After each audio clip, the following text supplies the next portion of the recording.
오늘 이 아침에 우리에게 주신 하나님의 말씀 출애굽기 7장 8절에서부터 13절까지의 말씀을 다 같이 한 목소리로 합독하시겠습니다. 시작. 여호와께서 모세와 아론에게 말씀하여 이르시되 바로가 너희에게 이르기를 너희는 이적을 보이라 하거든 너는 아론에게 말하기를 너희의 지팡이를 들어서 바로 앞에 던지라 하라. 그것이 뱀이되라. 모세와 아론이 바로에게 가서 여호와께서 명령하신 대로 행하여 아론이 바로와 그의 신하 앞에 지팡이를 던지니 뱀이 된지라. 바로도 현인들과 마술사들을 부르매 그 애굽 요술사들도 그들의 요술로 그와 같이 행하되 각 사람이 지팡이를 던짐에 뱀이 되었으나 아론의 지팡이가 그들의 지팡이를 삼키니라. 그러나 바로의 마음이 완악하여 그들의 말을 듣지 아니하니 여호와의 말씀과 같더라. 아멘. 하나님 아버지, 오늘은 지팡이를 삼킨 지팡이라는 제목으로 말씀 나눕니다. 성령 하나님께서 말씀을 통해서 피처 간에 은혜 주셔서 예수 이름이 선포되어질 때 진정한 영적 승리를 얻게 됨을 믿음으로 늘 주의 말씀에 순종하여 하나님의 뜻을 이 땅에 이루는데 존귀하게 쓰임받는 저희 모두가 되도록 축복해 주옵소서. 예수 그리스도 이름으로 기도합니다. 아멘.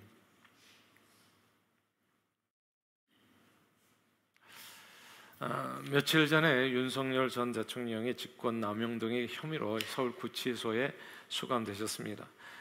현재 윤 전 대통령은 당뇨와 눈합병증 등으로 식사도 하기 힘든 상황이라고 하시죠. 약 2주 전에는 또 윤 전 대통령의 부인 김건희 씨가 특검 수사를 앞두고 저혈압과 호흡 곤란 등의 증세로 인해서 병원에 입원하시기도 하셨습니다. 지난 2022년 대통령에 출마해서 20대 대한민국 대통령으로 선출되어 큰 기대를 모았지만 지난해 12월 3일 약간 뜬금없는 계엄 선포로 인해서 비상계엄 선포로 인해서 대한민국 헌정사상 최초로 현직 대통령 신분으로 체포되셔서 이제 죄인의 신분으로 구속수사를 받게 된 것입니다. 윤 전 대통령 입장에서는 분명하게 비상계엄을 선포할 수밖에 없는 이유가 있으셨겠지만 수사 과정에서 나온 무속인 관련 이야기는 참으로 정말 충격이 아닐 수가 없습니다.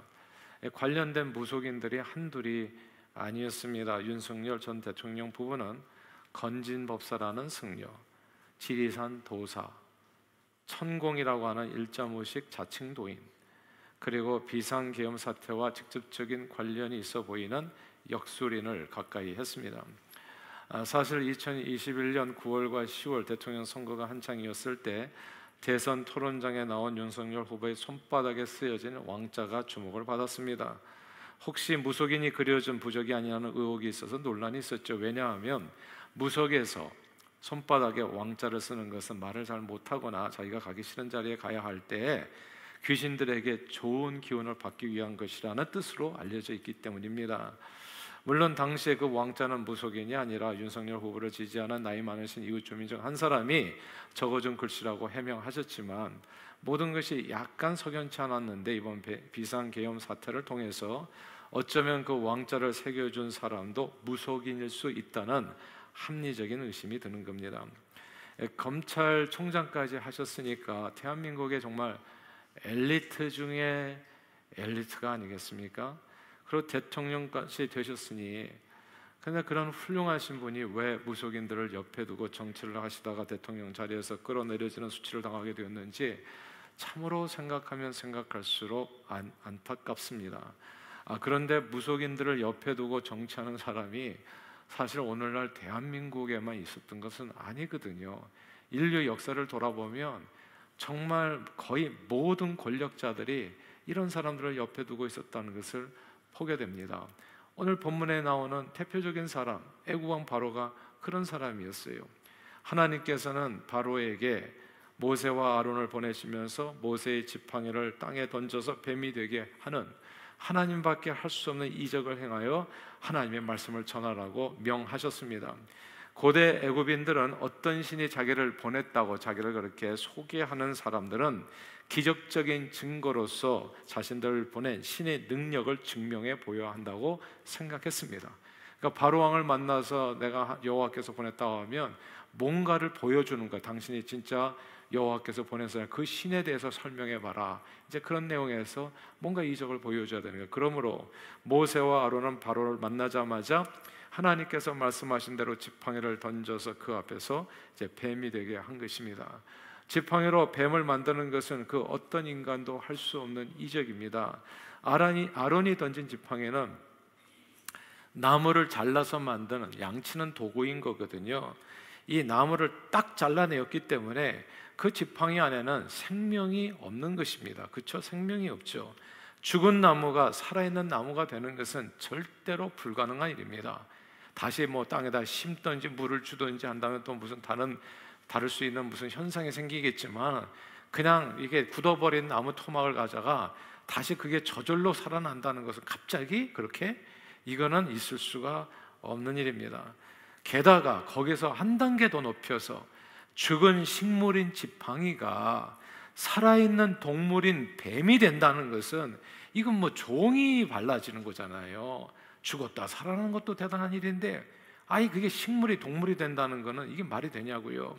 그러니까 아예 생각조차 할 수 없는 놀라운 기적이. 그런데 이런 놀라운 기적을 보고도 바로가 별로 놀란 기색이 없어요. 그리고 자기가 믿고 의지하는 사람들을 대신에 부릅니다. 그들의 정체가 오늘 본문에 나오잖아요. 출애굽기 7장 11절에 나옵니다. 이 사람들이 누군가 한번 볼까요? 11절에 같이 말씀을 읽어보겠습니다. 시작. 바로도 현인들과 마술사들을 부르매 그 애굽 요술사들도 그들의 요술로 그와 같이 행하되. 아멘. 여기서 현인과 마술사들을 불렀다.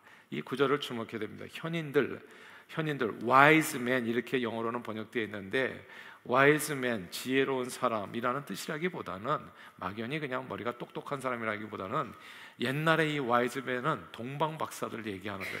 그게 wise man이거든요. 동방 박사들이 뭘 보고? 별을 보고 점을 치는 사람들입니다. 그러니까 미래를 예언하는 사람들이에요. 옛날에는 그런 사람들이 꼭 있었어야 되거든요.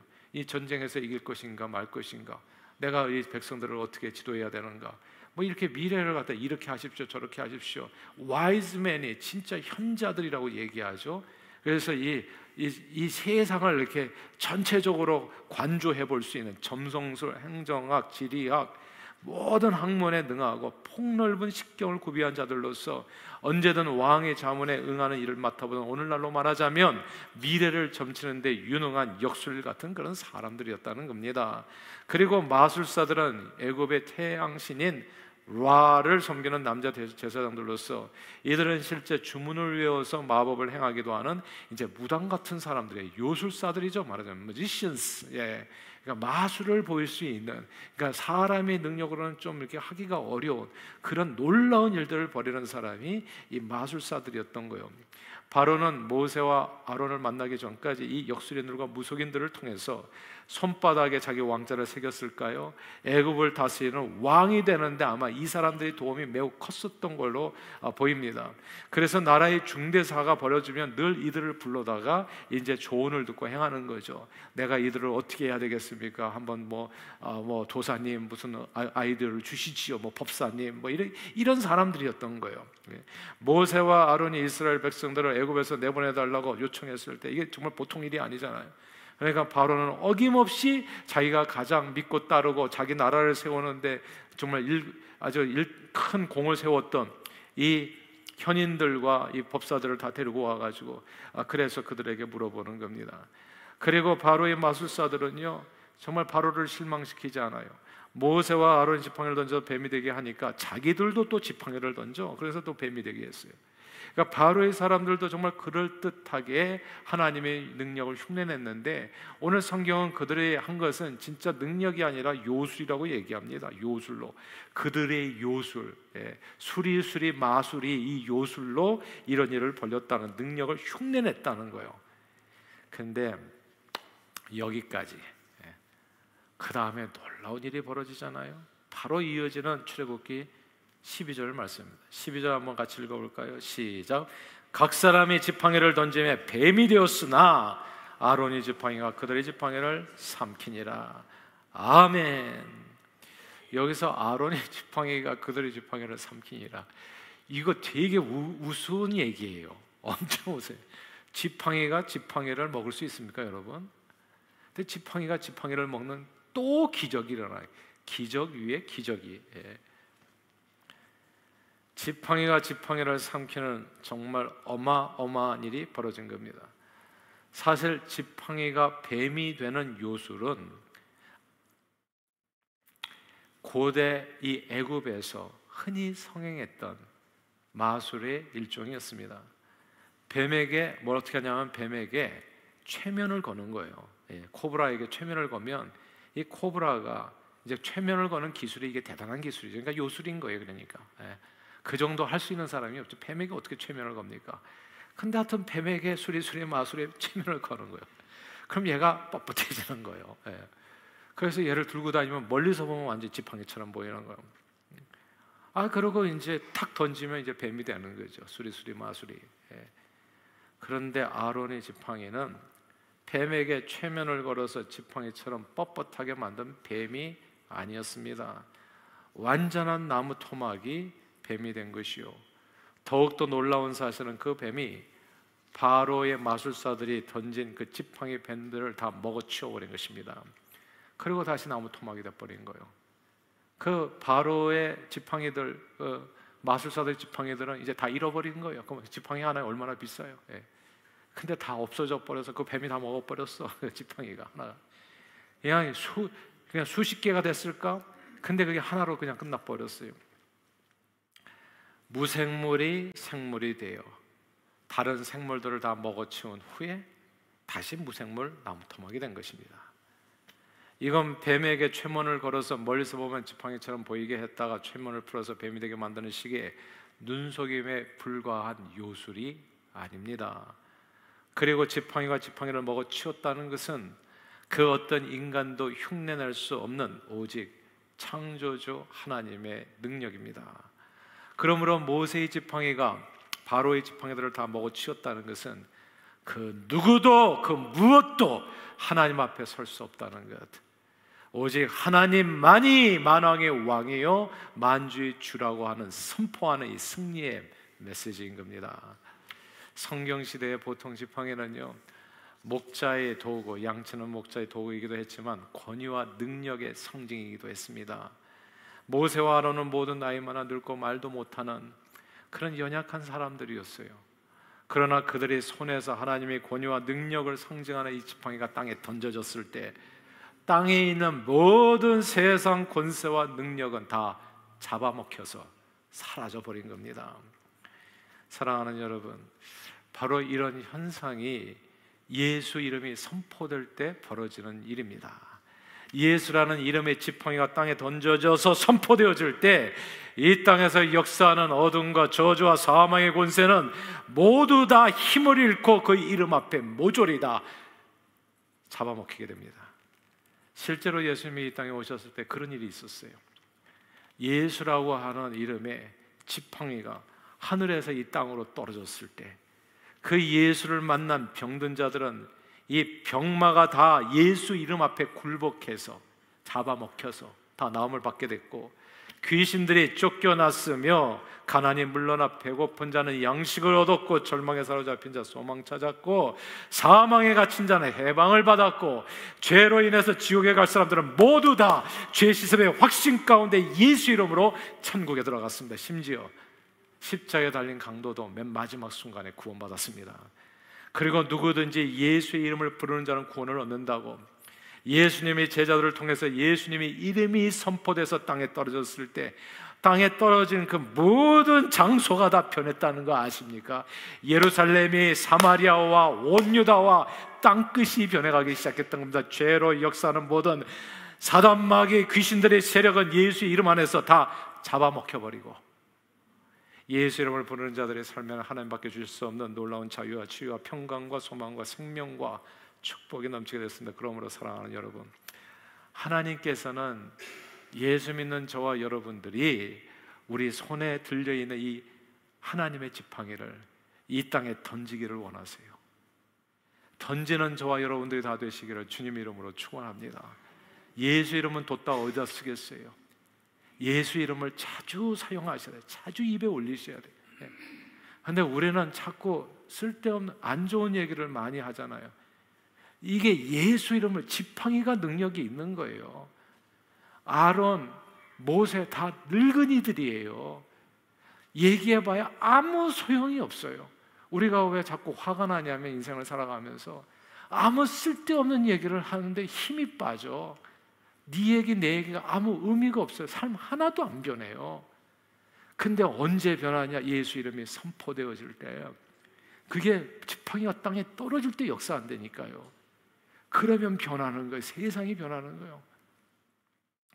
우리가 해야 할 일은 모세처럼 지팡이를 던지는 것, 즉 예수 이름으로 기도하며 그 이름을 온 세상에 드러나며 선포하는 것뿐입니다. 그러면 그 이름의 능력이 병든 자를 고치고 약한 자를 강건케 하고 귀신들을 쫓아내고 어둠 몰아내고 저주를 끊어내고 정말 다 이 병들을 다 잡아먹어버리고 우리를 풍성한 생명과 축복의 길로 인도하게 돼요. 신앙생활은 기도생활이라고 제가 늘 말씀드리는데, 기도가 뭐냐 하면요, 예수 이름으로 선포하는 게 그게 기도예요. 그래서 기도를 쉬지 말고 하라는 게 뭐냐 하면, 이게 쉬지 말고 지팡이를 던져라. 네 삶에 여러 가지 염려와 걱정과 두려움과 탄식과 어려운 문제가 닥치지 않냐. 인간관계의 문제, 건강의 문제, 하고 신앙생활의 문제, 그럴 때마다 고민하지 말고 지팡이를 던져라. 지팡이를, 그게 기도인 거예요. 예수 이름으로 지팡이를 던질 때 그때 하나님의 역사가 나타난다고. 하나님밖에 할 수 없는, 우리 자신을 보면 정말 한없이 부족하고 모자란 인생이지만 하나님께서 내게 허락하신 예수 이름의 권세를 사용하면 주님께서 함께 하신다. 지금은 우리가 지팡이를 들고 다닐 필요도 없어요. 너무나 간단하게 만들어 주셨거든 하나님께서. 예수님의 말씀입니다. 누구든지 내 이름으로 기도하면 아버지께서 응답해 주시리라. 그러니까 예수 이름으로 지팡이 던져라. 그럼 하나님께서 역사하시리라. 이 약속의 말씀인 거예요. 사실 이스라엘 백성들을 해방시키는데 가장 큰 장애물은 애굽 왕 바로와 그의 백성들이었습니다. 그러나 하나님의 지팡이가 땅에 떨어졌을 때 애굽 왕 바로의 권세와 그의 백성들의 지혜는 모두 하나님의 지팡이에 잡아먹혀버리고, 바로와 그의 백성들은 하나님의 뜻대로 꼼짝없이 굴복해서 이스라엘 백성들을 해방시킬 수밖에 없었어요. 하나님의 능력과 권세 앞에 설 자가 없는 것입니다. 그렇다면 오늘 무엇이 여러분의 삶을 가로막는 방해물이 되어지고 있습니까? 무엇이 여러분이 앞으로 나가는 길을 가로막고 정말 웃는 얼굴에서부터 웃음을 뺏어가고 괴롭게 하고 힘들게 하고 숨막히게 하고 절망하게 하고 슬프게 하고 아프게 하고 고통받게 하는 것입니까?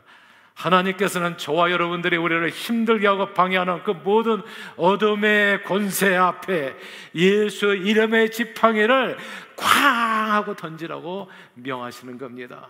지팡이를 던져라. 지팡이를.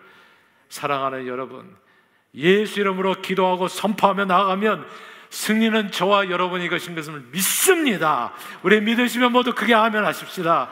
아멘, 아멘.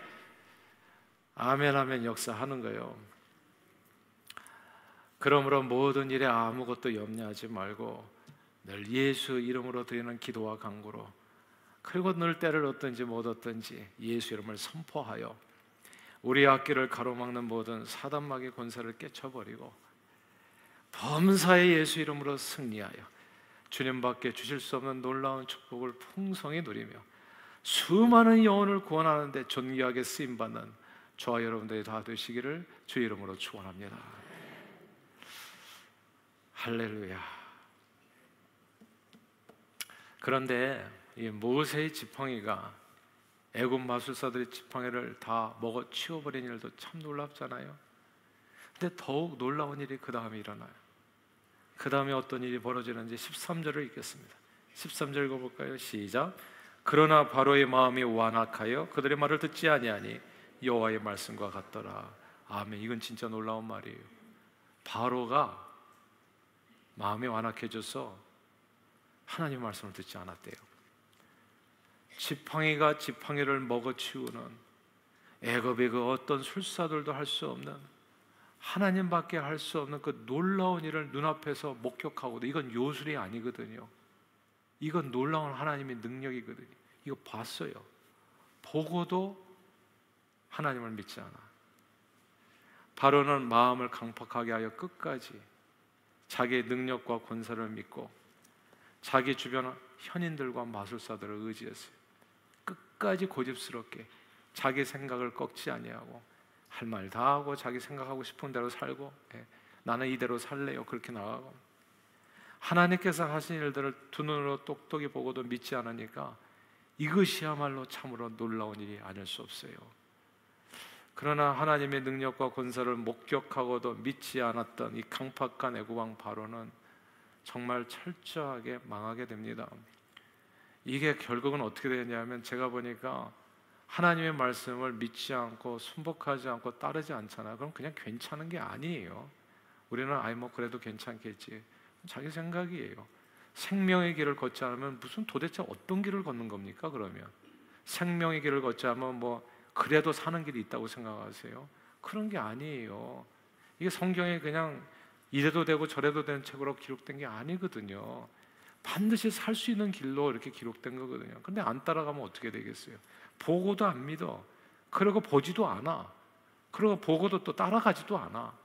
그러면 어떻게 되겠냐고, 그 인생이.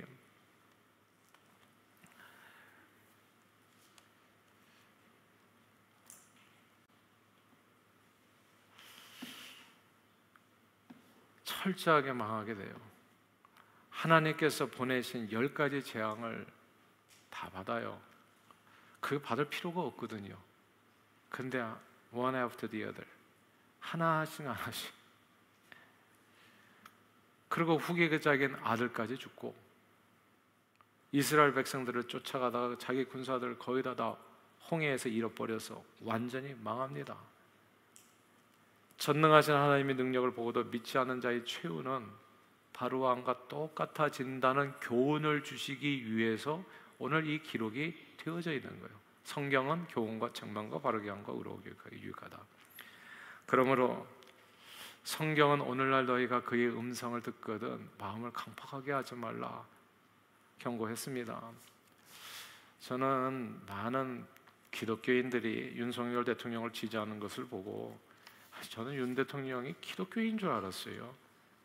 뭐 이렇게 좀 신문을 잘 봐야 되는데 띄엄띄엄 봐가지고, 근데 좀 이상하잖아요, 행동하는 게. 뭐 술을 2주 불사한다, 막 이렇게 엄청 술 고래라는 얘기도 들리고, 기독교인인데 술을 이렇게 많이 마셔?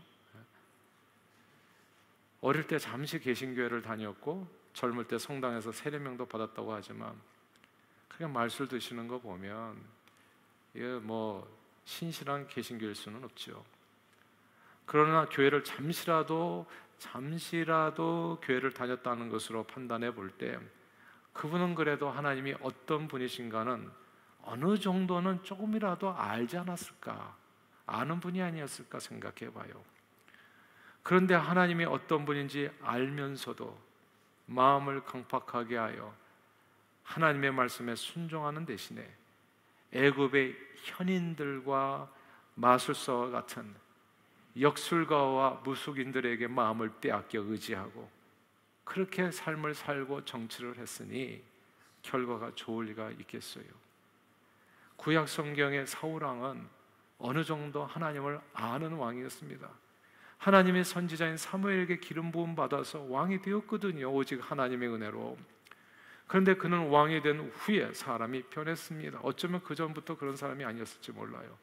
하나님을 의지하지 않습니다. 그리고 블레셋과의 전투를 앞두고 하나님 앞에 무릎 꿇고 기도하는 대신에 엔돌에 있는 신접한 여인, 그 여인을 찾아가서 자문을 구합니다. 신접한 여인을 찾아간 결과가 어땠을까요? 그게 딱 10가지 재앙 받아가지고 나중에 아들까지 죽는 것 같은 그 길을 그대로, 바로가 걸었던 그 길을 그냥 하나님의 사람이었다는 이 사울왕도 똑같이 걸어가요. 블레셋과의 전투에서 참패하여 사울왕은 길보아 산에서 아들 셋과 함께 모두 죽음을 맞이하게 됩니다. 성경은 교훈과 책망과 바르게 함과 의로 교육하기에 유익해요. 하나님의 말씀을 제발 띄엄띄엄 안 봤으면 좋겠어요. 히브리서 6장에 이렇게 얘기합니다. 한번 빛을 받고 하늘의 은사를 맛보고 성령에 참여한 바 되고 하나님의 선한 말씀과 내세의 능력을 맛보고도 타락한 자들은 다시 새롭게 하여 회개할 수 없다 말씀했습니다. 바로왕과 애굽의 현인들 마술사들은 자기들의 목전에서 지팡이가 지팡이를 삼키는 것을 보고도 타락하여 하나님의 말씀을 듣지 않았어요. 보고도 듣지 않았다고요. 그리고 하나님의 능력을 맛보고 타락한 애국왕 바로와 그의 백성들은 다시 새롭게 하여 회개케 할 수 없었습니다. 결국은 끝이 좋지가 않았다는 얘기죠. 신약 성경에서 예수님은 수많은 이적과 표적을 보면서도 믿지 않은 예루살렘 주민들을 보면서 너무 탄식하셨어요. 그리고 이렇게 예언하셔서, 이 예언의 말씀이 중요해요. 마태복음 23장에 나오는 얘기인데, 예루살렘아 예루살렘아 선지자들을 죽이고 내게 파송된 자들을 돌로 치는 자들이요, 암탉이 그 새끼를 날개 아래 모은 것 같이 내가 내 자녀를 모으려 한 일이 도대체 몇 번이더냐. 그러나 너희가 원치 아니하였도다. 보라, 너희 집이 황폐하여 버려진 바되리라. 이 예언대로 예수님이 하신 놀라운 일을 보고도 믿지 않았던 예루살렘 거민들은 기원 후 70년에 로마의 디도 장군에 의해서 돌 하나 도리에 남지 아니하고 깡그리 예루살렘 성 파괴되어 버리고 성전도 끝장나 버리고 깡그리 멸망을 당하고 맙니다. 그 이후로 디아스포라가 된 거예요. 유대인들이 온 세상을 그 이후로 돌아다니게 된 겁니다. 가룟 유다는 예수님과 함께 공생애 3년 반 다니면서 참으로 놀라운 수많은 이적과 표적을 바로 보고 듣고 체험했습니다. 병자들이 고침받고 귀신들이 쫓겨나고 소경이 눈을 뜨고 죽은 자가 살아나는, 하나님의 지팡이가 땅에 떨어질 때마다 사단 마귀의 지팡이가 먹어 치워지는 그 광경을 바로 눈앞에서 목격했다고요. 그런데 그런 그가 참으로 놀랍게도, 진짜 놀라운 일은 그거예요. 병자가 살아나고 마저 고침받고 죽은 자가 일어나는 것보다 더 놀라운 거는 그런 일을 보고서도 믿지 않는 게 너무 놀라운 거예요. 이거 진짜 기적이에요. 진짜 얼마나 강팍하면 그렇게 되겠어요. 이 가룟 유다가 참으로 놀랍게도 세상 사람도 아니, 예수님의 12제자 중에서 어쩌면 우리 교회 다니는 사람 아주 신실하게 12제자라고 그러면 진짜 오늘날로 말하자면 장로들급인데, 이게 그런 신실한 사람 중에서 이런 사람이 나온 거예요. 그게 기적이에요. 그렇죠? 보고도 믿지 않는 거예요. 예수님을 은 30에 팔아버렸습니다. 그러니까 돈 몇 푼에 그냥 신앙을 팔아버리는 거예요. 그냥 세상 그 쾌락과 재미와 그리고 세상 그 권력과 그런 거에 그냥 하나님을 팔아버린 거예요. 그냥 그걸 보고도 나서도. 그리고 악에 닮아 피밭에서 목매어 죽습니다. 사랑하는 여러분, 하나님의 말씀을 듣고 그분이 베푸신 놀라운 은혜를 보고 체험했다고 해서 하나님의 말씀에 다 순종하는 삶을 사는 것은 아닙니다. 주님께 늘 무릎 꿇고 기도하는 삶을 사는 것도 아니에요. 여전히 애굽왕 바로처럼 하나님의 말씀을 저버리고 세상 권력과 지혜를 의지해서 자기 고집대로 살 수 있습니다. 그러나 그 길은 사람이 보기에는 바르지만 필경은 사망의 길인 것입니다. 그러므로 하나님의 말씀을 들을 때 애굽왕 바로처럼 마음을 강팍하게 하지 마시고 순복하는 저와 여러분들이 다 되시기를 바랍니다. 그리고 늘 주의 말씀에 순종하여 믿음으로 세상을, 정말 주의 말씀에 순종하여 지팡이를 던져라 얘기하잖아요. 지팡이를 던지세요. 입술로 던지고 삶으로 던지세요. 그리고 다른 얘기 할 게 없어. 제가 보니까 입은 하나밖에는 못 얘기해. 예수 얘기하면 딴 얘기는 없어져.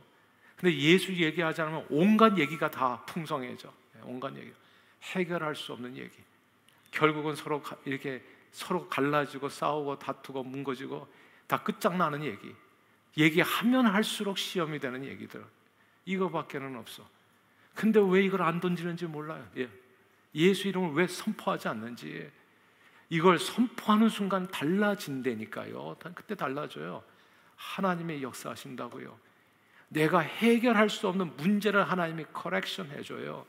사람도 바꾸고 환경도 바꾸고 무엇을 염려하십니까? 무엇을 걱정하세요? 주님이 나의 생명의 빛이 되시는데 무엇을 두려워하십니까? 그분이 나의 구원의 능력이신데 하나님의 역사하시는 예수 이름을 선포할 때, 그러므로 늘 주의 말씀에 순종한 믿음으로 예수 이름을 선포하여서 세상을 이기시고 주님만을 사랑하고 예배하며 주의 나라를 위해서 복음의 일꾼으로 주님 오시는 그날까지 존귀하게 쓰임받는 저와 여러분들이 다 되시기를 주의 이름으로 축원합니다.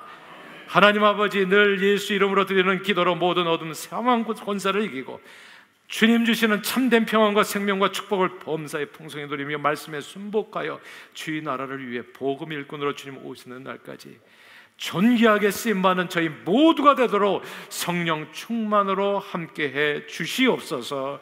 예수 그리스도 이름으로 기도하옵나이다.